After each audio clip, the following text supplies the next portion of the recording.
I'm Eric Loy, and welcome to Eric Loy Interviews. On this podcast, we talk with folks from the VTuber community on their channels, their talents, their stories, where they come from, and their plans for the future. Rawru Sastrei joins us. Hi! Hi! Hey, I appreciate you coming on. Please introduce yourself to everybody. Hello, I'm Rawru Sastrei from Bond Live Gen 4 Heatwave. That was very concise. Thank you very much. I'm straight, quick to the point. And I understand that you are among the apex predators. Yes, I'm a Carnotaurus VTuber. Yes, that's a big scary dino. Yes. Well, where did you get started? Or, I mean, it's pretty recent, right? Yeah, actually, I'm still pre-debut currently, but I debut October 13th. So it's coming up pretty soon. Have you been on at all yet? Been on Irium? Yeah, Irium or anywhere? Yeah, I'm on X. I've been on Irium. I do also have a Twitch and YouTube, but I haven't done anything on those yet. It's out there still. We're still waiting for the for the carnivorous one to show. So what got you started in it? I'm interested because you're still so early yet in getting going. What was the straw that brought you in? That brought me into Bond Live or brought me into streaming altogether? Streaming altogether.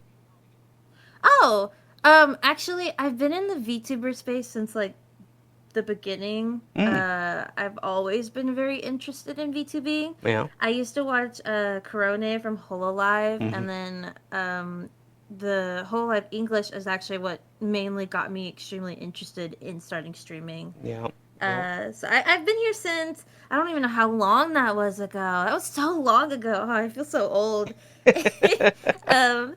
But yeah, I've always been really interested, and I had streamed previously for a little while, but for the most part, it was mainly the whole live English, and then seeing like streamers like Iron Mouse and stuff that really got me interested in VTubing as a whole. Oh yeah, yeah. Were you doing the face cam streaming or what? Oh no, I did VTubing. I can't do face cam. So I mean, is it just too much to have yourself? Because I don't like being on camera at all. I would rather avoid it completely.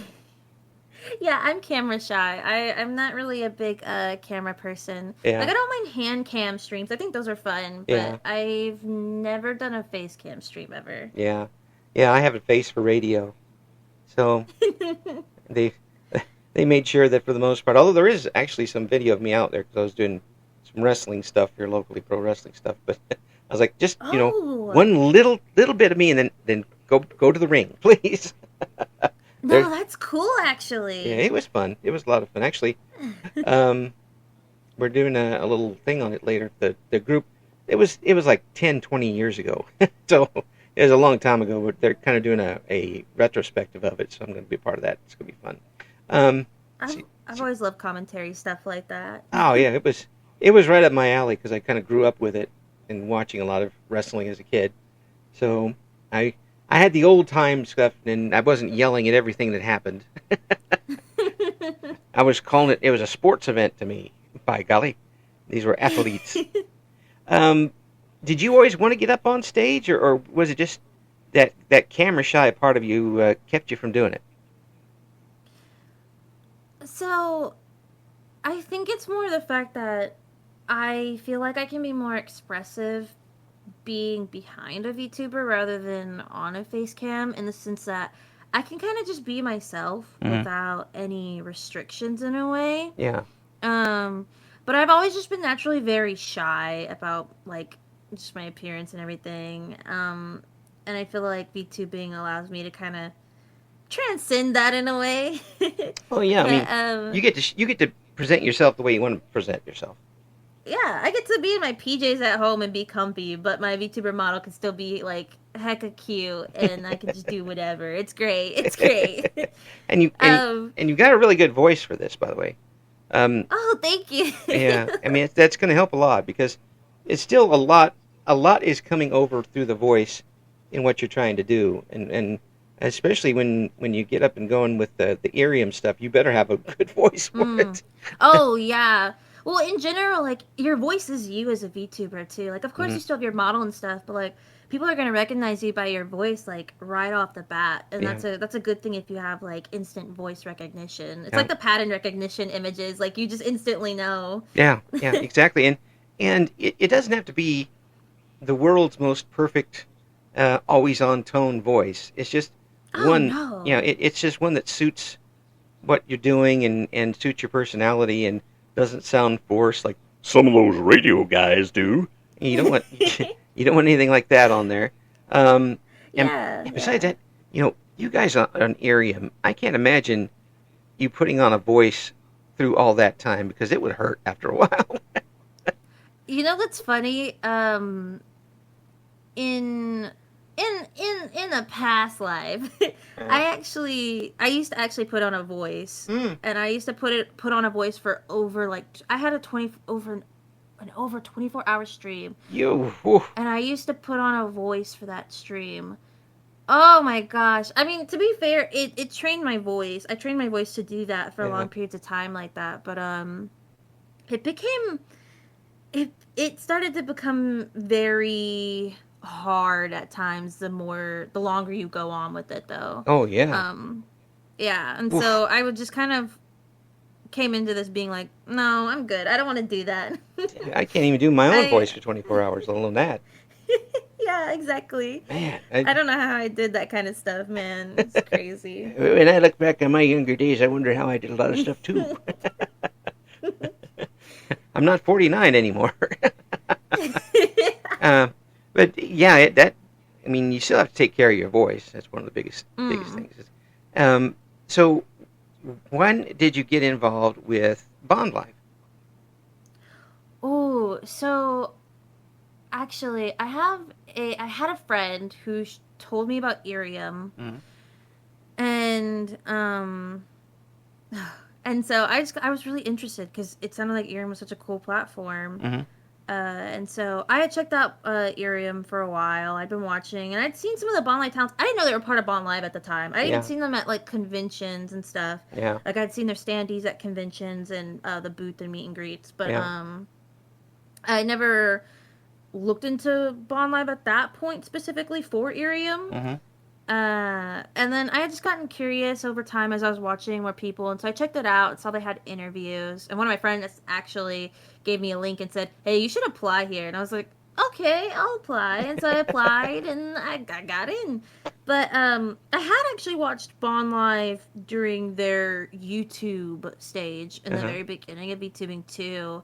Um, Bijou is actually the one that got me interested in Bond Live at that moment. So it was always on my radar, but I Yeah. just had never fully went through with applying till the Irium came out, Ah, essentially. cool. And it was there, but kind of on the back burner. And then Yeah, and, yeah. and then Irium kind of brought it all together at once. Yeah, yeah, basically. Yeah, it all converged on It was one a single point. catalyst. Yes. So when you started, when you got involved with Irium, you saw Irium and while they were doing things. It is a Mm, different animal than streaming on other platforms. It's by its definition, it is. Um, mm. do you find it easy to? Well, you've already done like the longer streams in the past. Do you find it easy to keep the pace up with the people who are on stream with you? Keep the pace up, like With oh, chat like and do you mean such. whenever I'm streaming, like if I were to stream on Irium Yeah, and talking to people, yeah, or like my fans, yeah, yeah. community, Because you're going to be on your toes. I could you restate the question real quick? I'm so Sure. sorry. No, it's okay. I was really messing that question up badly. No, you're good. I'm just a little bit airheaded, no, so. no worries. Now, when you get on with Arium and you've got that stream going and you know how they go now, very fast, Mm. um, very quick. There's no lag involved.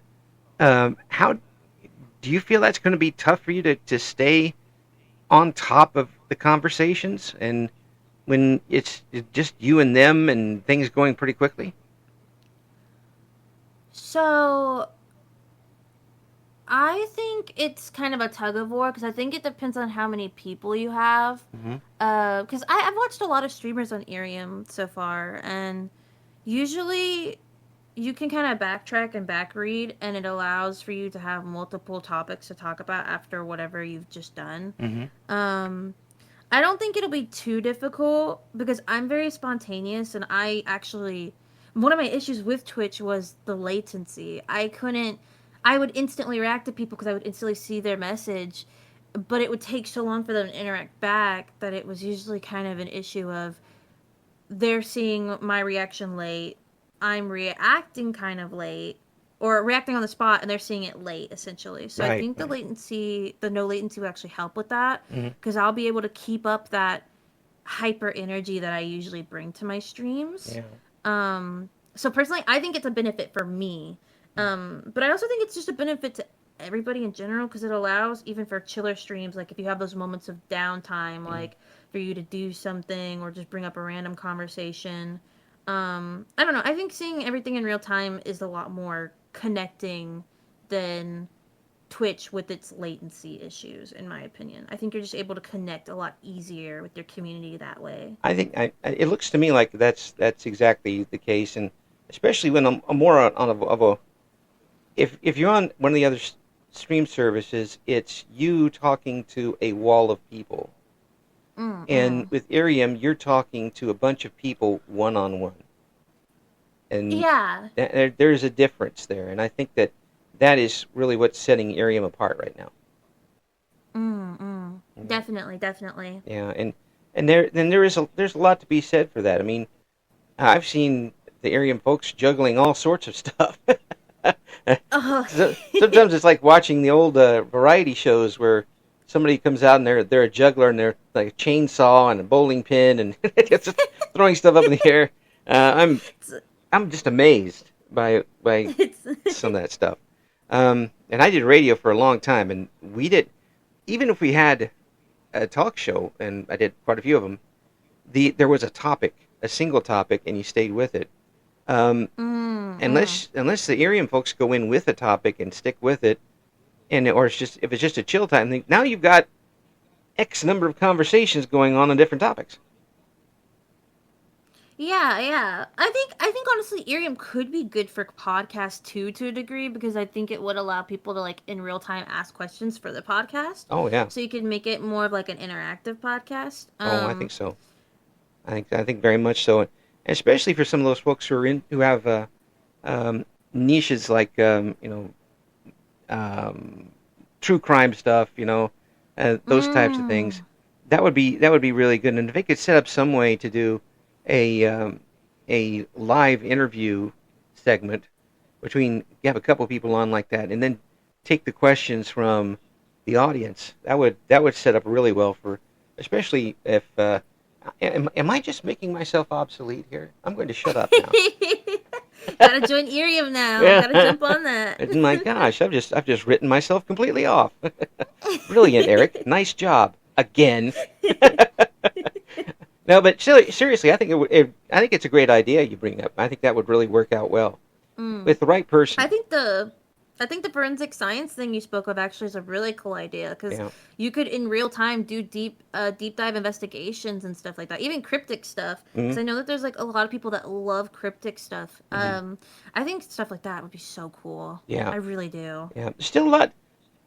Ethereum in the U.S. is still very new in a lot of ways, Mm. and it's more and more people are catching on. More and more people are becoming a part of it. Um, and so, how do you feel about that? That more people are becoming a part of Ethereum, and there's going to be more and more choices for people here soon.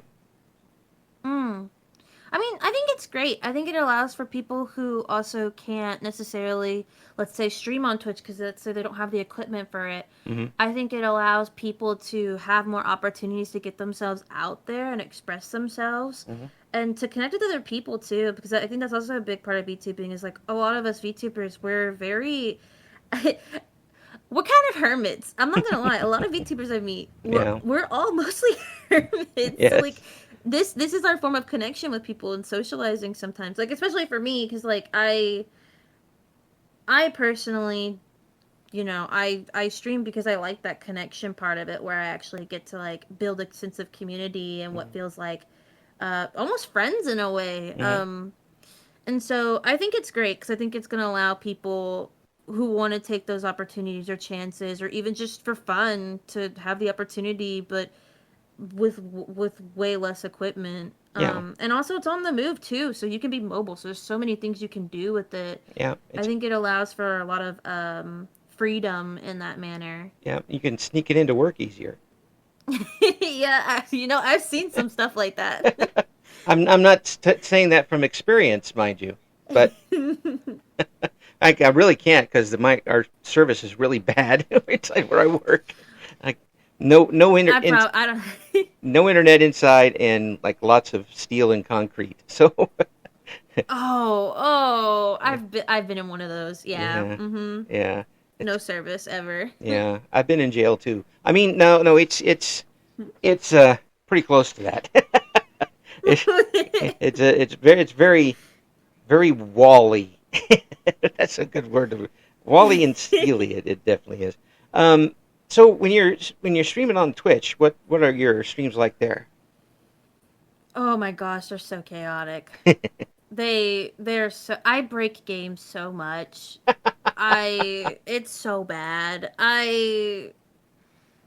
I've broken so many games, and I'm not gonna lie to you. I think my first ever like full on game stream where I did the Evil Within, it was just nonstop screaming because the NPCs were breaking. Um, so very chaotic, hyper kind of. I bring a lot of energy to my streams, and I'm not gonna lie, I'm loud. I'm naturally a very loud person whenever I get energetic, and so I'm like a hyperactive puppy, essentially. I do have chill streams. Like, I do ASMR too, so I Mm, do have those chill stream moments. yeah, And I've been getting more and more into ASMR, actually, in yeah, that sense, like live ASMR. yeah. That's actually something I want to do on Irium. I want to try and bring that more over to Irium. I think that would work very Um, well, actually.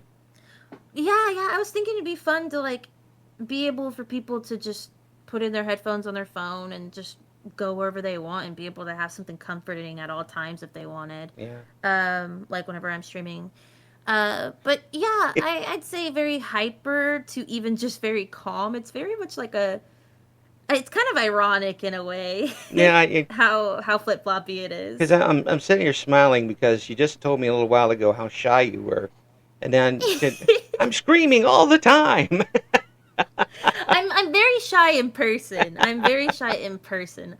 That's why I think I like VTubing, because as I said, I'm able to kind of just be myself and be Mhm. able to be loud and energetic. Because deep Yeah, down, I really am a very hyperactive person. yeah. It's just whenever I meet people in real life, I kind of tend to be shyer, is all, Ah. until I get to know them, and then it comes out. Then you get to see the real me.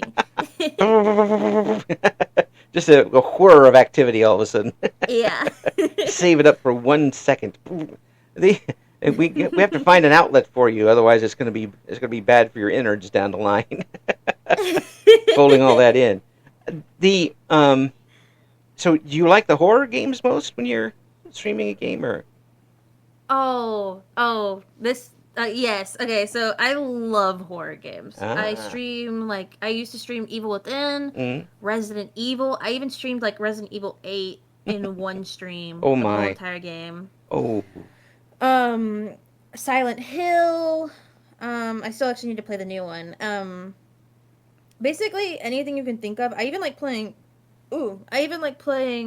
some of like the older, lesser known games too. Oh, I Yeah. forgot what the name is called. It's the game where it's the girl with her dog. It was a game made by the same developers, Ah, but I can't remember the name of it off the top of my head mm, again. mm. Oh, So that sounds so bad. I love horror games, but I can't remember names. well, I mean, it's easy to remember um. the ones made by the big companies. Oh yeah. It's the indie ones that I hear a lot that now that people who are into the horror games will more go for the indie ones because Mm. it just seems like there's more of a heart and soul in them and more individual and not a corporate type of thing. Yeah, they're like the games like I'm Not Human is really booming big right now. Hmm. Games like that were originally made by smaller teams Yeah. are getting more attention and getting bigger, and I think that's because they have to work harder to make it more interesting and to actually bring you in. Meanwhile, the bigger games, they're still trying to work with linear storylines usually Hmm. and trying to tie them all in, and I think that's ultimately an issue in the long run because Yeah. then everything kind of comes more convoluted or it just doesn't make sense at some point. Yeah. Um, that and like they don't need to try as hard. I feel because they already have the publicity. Yeah. Other than horror games though, I'm a Kingdom Hearts fanatic. Um, I haven't played Final Fantasy. I've only played World, but I want to play Final Fantasy. I love Baldur's Gate, so I kind of have like a range of games I like, but I am mainly like a horror fanatic, and then if not horror, then Kingdom Hearts stuff like that. It is all over the place. If I'm not into super blood and gore and horror, it's Disney.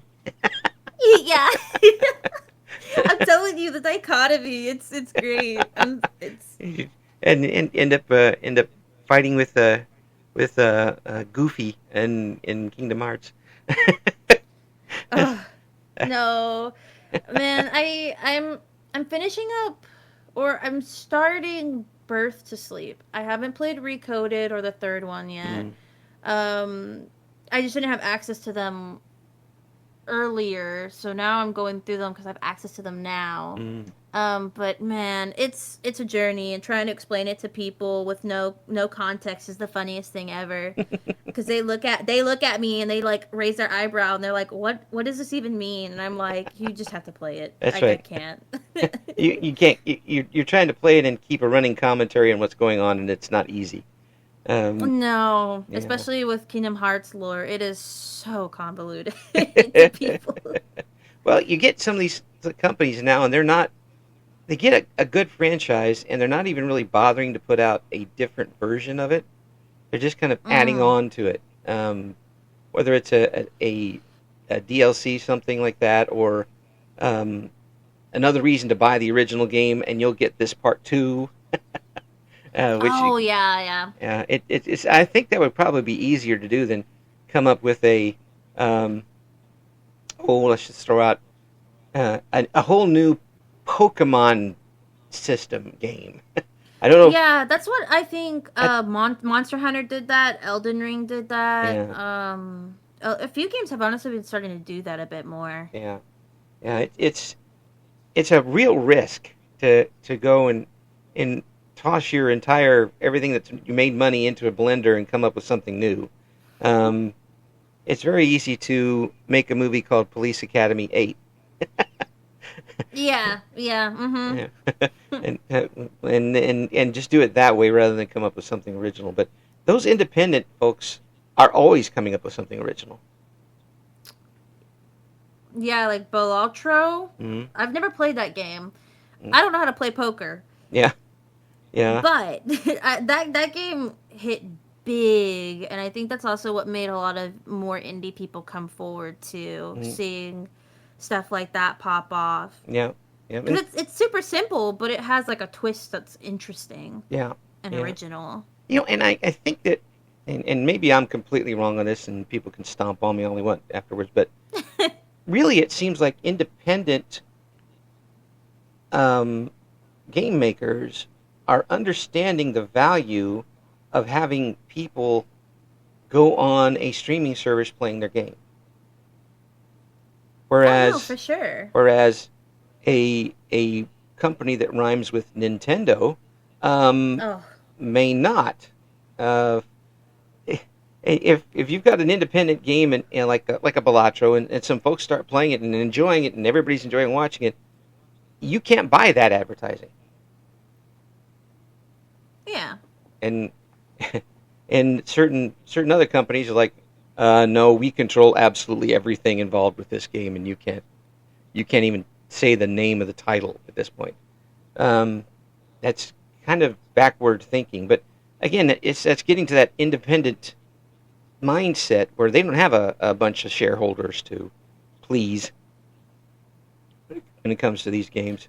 Um, No, yeah, I agree to that. yeah, I think they definitely value it more because I think they also understand that it helps to build community around their game too. Hmm. Because like it's sharing their love of the game essentially, and I think that's ultimately what a creator, especially whenever you're independent, that's what you want is Hmm. people to love what you've created just as much as you love it, Yeah. and Well, you want to share it. I um, don't think those bigger companies necessarily feel the same way. Maybe the directors of the game itself do, yeah. but the companies themselves that own and like truly choose the direction of the game, I don't think do. Yeah. Yeah. I mean, one good example of a smaller independent game that's you know fighting with the big boys is Undertale. Oh, yeah. I mean, that's got its own. I mean, it's got its own everything. And then you Mm. follow it up with oh gosh, I can't even remember the name of it. But anyway, um, the second uh, you know Oh, Deltarune? Deltarune. Good gravy. Where is Mm-mm. my mind today?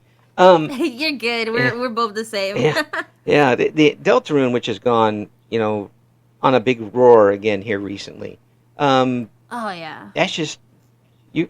I can't imagine what those games would have looked like coming down a very large corporation's tube. I don't think it's going to be looking the same. I don't think it would have the same soul, to be honest. I No. think the whole I think why it ultimately did so well is because of how much soul that Toby put into it to Hmm. begin with. Hmm. Yeah. Um and I think that the fact that it was made just by him Hmm. was ultimately also the catalyst for, as you know, as I said before, why so many people wanted to kind of be like him and be independent and do something. It gave people kind of more hope and inspiration to be able to do something themselves that big, you know? Oh yeah. And so I think even the second one also proves to show that you can still do that to this day, Yeah. and you can still build something more off of it. So I don't know. I think it's really cool that it didn't go that route Yeah. personally. Well, and plus the second game is is tangent to the first one. Mm. Um, it's got some elements, but it really tweaks the nose of these folks who put out, uh, uh, X Game 2 and 3 and 4 and 5 with the same stuff. It took a lot of the same basics and made it a completely different game. Yeah, yeah. Honestly, one thing I've been thinking on while we've been talking about this is, what was it called? Something I. What was it called? It was just like an awful game that came out this year that like was made by a company, I Mm. believe, um, and it was just awful. Like it was not good at all. It's been memed on. Oh boy. Well, I Um, remember No Man's Man, it was Sky came something out and everybody I. was hating on that for a long time. I feel Um, like it's because No Man's Sky came out when it wasn't ready. I yeah. think it had big ambitions, but it wasn't ready. But it's something I. What is it? Let me see. Mm. But it's. I spy with my little eye. The Uh, it's when something like that falls flat. Um, Mind's Eye. Oh, it's Mind's called Eye. Mind's Eye. Yeah. It. I think if you compare that to like something like Deltarune, it makes those big companies look so sad because they had ambition. I think with Mind's Eye, like an idea, because I think actually it was supposed to be originally a race game, but then they turned it into a full on like story driven game, and it was just really bad. But like I think more people are leaning more towards independent creators than companies because of things like that keep popping up with like the same price tag, and then it just Yeah. turns out to be awful. Yeah. Yeah. And, Uh, and and the good part about that is that you're getting, as you mentioned, it's giving people who have their own ideas more of a heartening to try it out and and yeah. and find some other people that could help them do something or learn how to do it themselves. Talk to a few Mm. folks who are going to be game developers. So what game are you going to be developing? Ooh, I don't even know where I would start with it. Actually I was in um a game design class before. Well, see, there you go. I used to take classes for that actually. Yeah, see. Um then I learned I was awful at coding and I was like I can't do this. That's what I learned, and I was like, okay, no. my You're my friends could code games, and I was like, all right, I'll leave it to y'all. That's y'all's special thing. I can't do this. if you want it So written, if you want a game written in Apple II Basic script, then I can do that. I can do the blocks.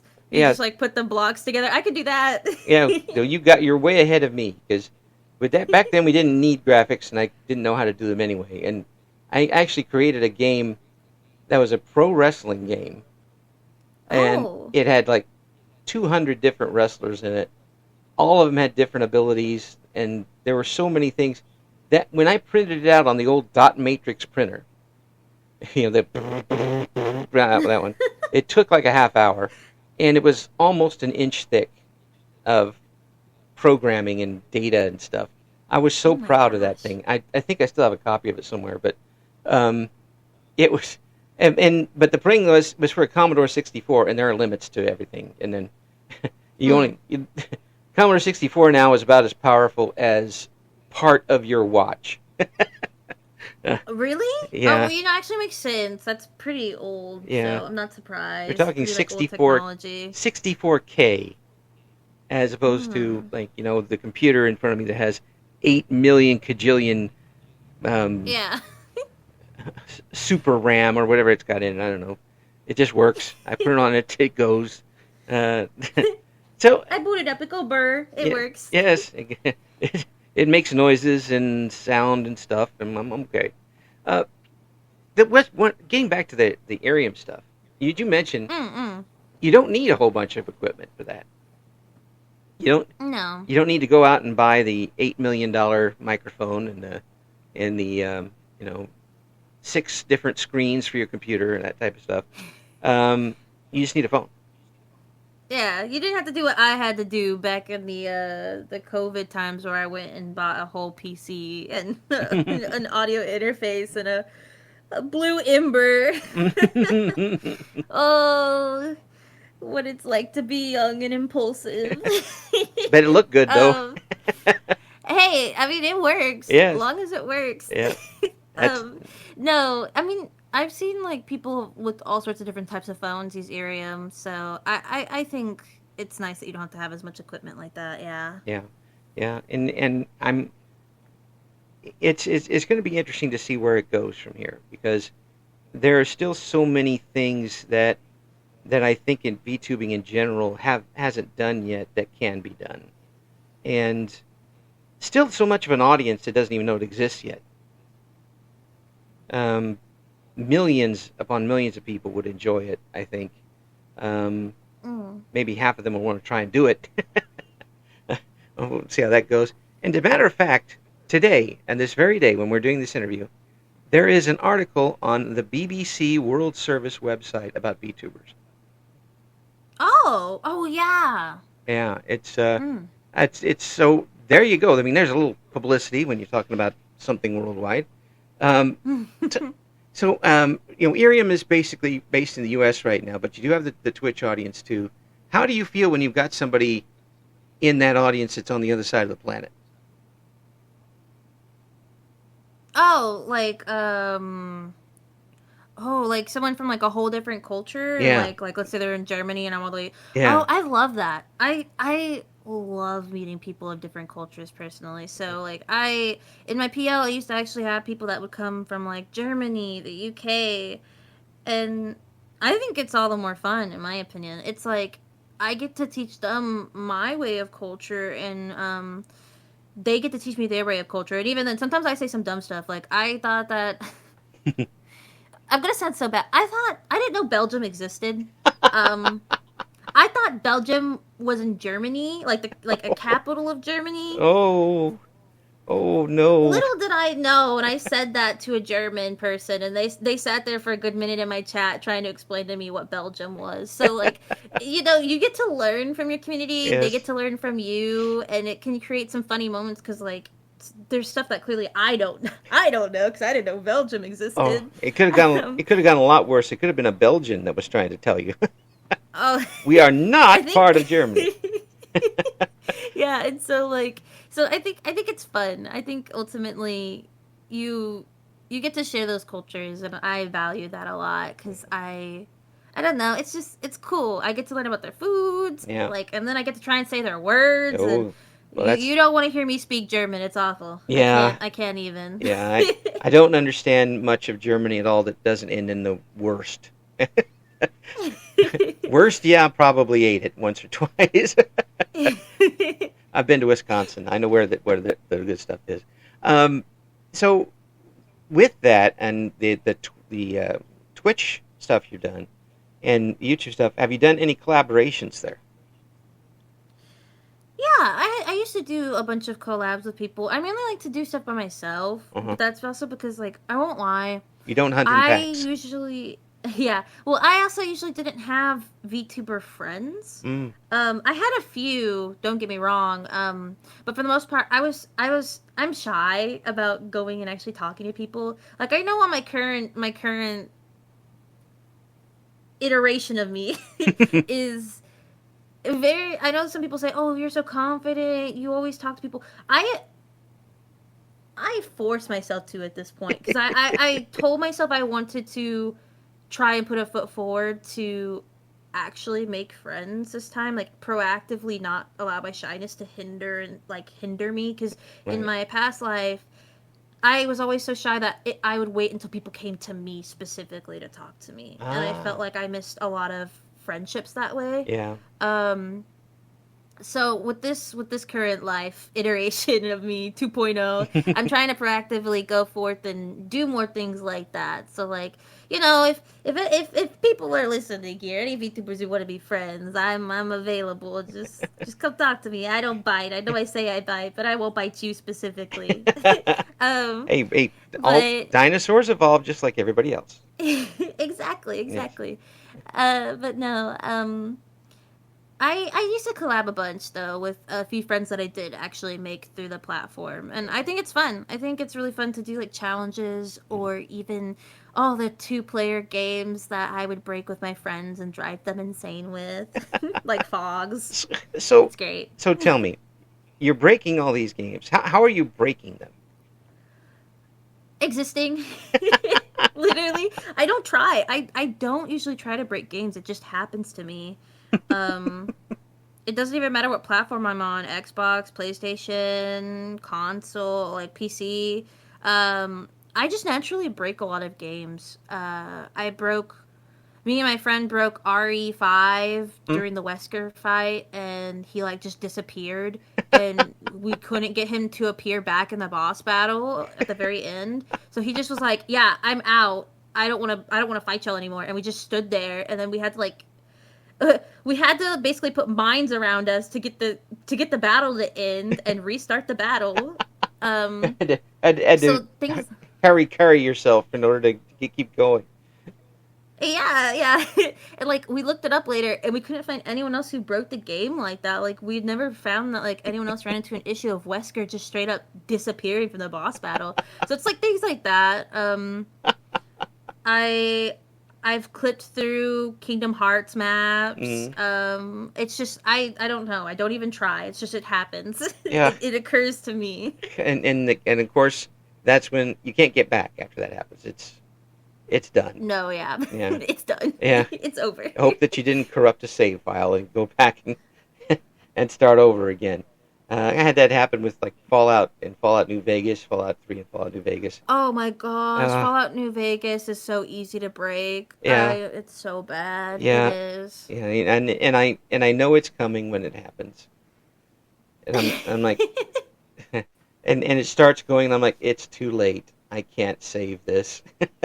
Too far gone. It's too Yeah, far gone. Let it go. yeah, I'm stuck in one place while the death claw is smashing me. Yeah, yeah. Actually, at the beginning of Fallout New Vegas, I had a whole issue occur where the fight where the what are they called? The bomber Oh people, yeah, yeah, yeah. The boomers. yeah, yeah. They come up, and I just stood there in the middle of the fight. They weren't fighting. They were just all standing there. And then like I threw a bunch of explosives at them, and I think I actually killed people on both sides, so neither side ended up liking me. And then at the end, it still said I had enemies, and they were just like kind of floating in the air. um, just standing around, and they just talk to me, but they wouldn't attack me. It was really weird. It was such a weird first impression of the game, but it made me love the game like even more. That's hilarious. They're just standing in there. They're so mad that they aren't even going to walk on the same ground you're on. No. They're gonna stand Yeah. above you and talk down to you. Yeah, I saved the town, and what do I get for it? I accidentally blew up her dog, I think, and so she hated me, and the town hated me. It's not my fault. They got in the way of my explosive. Okay, I threw it. They ran into it. That's not my fault. Yes, yes. The one that got me was um, when I think it was 3. There's the giant the behemoths are in 3. Oh, Oh my gosh! yes. I mean, we go to the slave trader camp, and there's one behemoth in the middle of it in a cage somehow, and I'm there with the mutant uh, co-player, and he walks up and opens the door. Like, why? He's like, "Be free, friend." Like, no. And of course, he just smashes No. him and heads toward me. No. Great. I love Fallout for that reason. That Yeah. franchise it's so funny. So many funny Oh. things happen, Oh man. yeah. I, Here's I the age old question. What did you do to the town with the nuke in it? oh I saved it. Oh, okay. Yeah. So we're two different people. Yeah. I couldn't do it. I couldn't let old dad down. After I mean, No, I was on my evil arc. Yeah, My evil arc during Fallout 3. maybe I will do it with it later. I actually played 1 and 2 when they came out, so I did run through a couple of evil arcs with that. But that was kind of fun with the cheats, especially when you get a plasma cannon right off the bat. Oh, 1 and 2 were fun. I played 2. I didn't play 1, but I do like the story. Yeah. And I really like the style of the games. They're Yeah. really good. Oh, one of them, and one of them is like in Reno, which is another gambling town, and Oh, yeah. I'm with 2 guys, and they both have shotguns, and we're trying to kill this family that's coming out the door, and they're coming out one at a time, so I can pick them off. The problem is there are children in the street that are also part of the family, No. and they're throwing rocks at us. So while I'm shooting at the adults with guns, my compatriots are cutting these kids in half who have rocks in the middle of the street that can't even do damage to us. Wait, which Fallout game was this? Was this 1 or 2? I think it was 1. Okay, I don't. No, it was I 2. remember It was 2. in 2. Because I remember. I think in 1 you can't kill kids. Yeah, yeah. I think that was actually, and I think in other countries they made the kids invisible. Yeah, they couldn't do it. Which Yeah. really meant there's one part of that game that was really something is when you activated a grenade and put it in your pocket, and then one of the kids pickpockets the grenade and takes off Huh? and That's a explodes. thing? Yes, and he explodes. What? Yeah, That's crazy. Because Yeah. I think the whole reason why they made them invisible and stuff is so that way you couldn't specifically kill the kids. Well, these guys did. They should just kept plowing them. I'm like, shoot the real bad guys. Yes, that was a game you could easily get yourself shot by your guys too. So you try not to give them too much good weaponry at that point. At least, did you play Morrowind at all? No. Oh my gosh, you were saved. You dodged a. Okay, to be fair, Morrowind story, great. Love the roleplay element. You Yeah. know, I love the memes that came out of it too. With that one dude, what's his name? The deity guy or whatever he is. He's great. Love him. Yeah. Forgot his name. That guy over there, him. Awful combat. I remember dying to a rat 5 times before I was point blank hitting this rat with a sword. Oh. Before I realized, oh my gosh, the stats in this game actually matter. Like I looked that up and it's like you have to have proficiency in that weapon to use that weapon. If you don't have Yeah. proficiency, you won't hit anything, even if it's point blank. Yeah, yeah. I It's had no weapons I specialized in on me at the time. So I couldn't kill this rat, and I was just hard locked into trying to kill this rat. It was awful. oh, So yeah, I never suggest Morrowind. I think it's a cool game in terms of if you watch a video about its story, but playing it, oh my, it's it, that's like it's eternal punishment. oh my gosh. That's what that is Oh, if you well, play it. well, I tell you what, it has been just wonderful talking with you. I mean, all this time, and I can see why you wanted to do this because, and when it's still hard for me to imagine you being shy because you're just so easy to talk with. Um, and this is gonna just be aces for you the rest of the way. Do you have any goals set for yourself this early in your newest career? Oh, well, I already got my first goal, which was I did want to get fan art from somebody at some point. So I already got that. So I was like, wow, that's cool. We're Yeah, starting off strong. yeah. All right. um, as for goals, I want to try building up an ASMR YouTube, I suppose. Like I want to try doing ASMR videos. Mm, Um, I would like to do because I've never done which I know you can't really do it on Irium. I mm, do want to do what Irium has of a form of like a donathon or subathon, which would be like I know some people call them bonkathons or like they'll yeah, theme it after a specific item. yeah. So I want to do that, and then I guess one of my biggest goals on Irium would be at some point winning a premium event, Mm, but that's like further down the line. Like yeah. I want that to be something that I eventually work up towards. Yes. You don't want success That's to a go to your head too early. oh no, no. I think I'd be more overwhelmed if anything if something like that occurred. Like I think I'd be more. Oh man, it'd be too much. It'd be Yeah, too much. yeah. You I'd have rather get there slowly. to. You don't want the crown too early. You have to. Yeah. Somebody's got to polish it up for you in the meantime. Uh, Yeah. well, But Robert, thank you so much for coming on. I'm going to have the links in the description for this video, and please check out Rawru on Irium and Twitch and all those links. So much fun talking with you, and I wish you nothing but the best. Thank you for listening to Eric Loy Interviews. Join us again next time when we talk to another member of the always interesting VTuber community.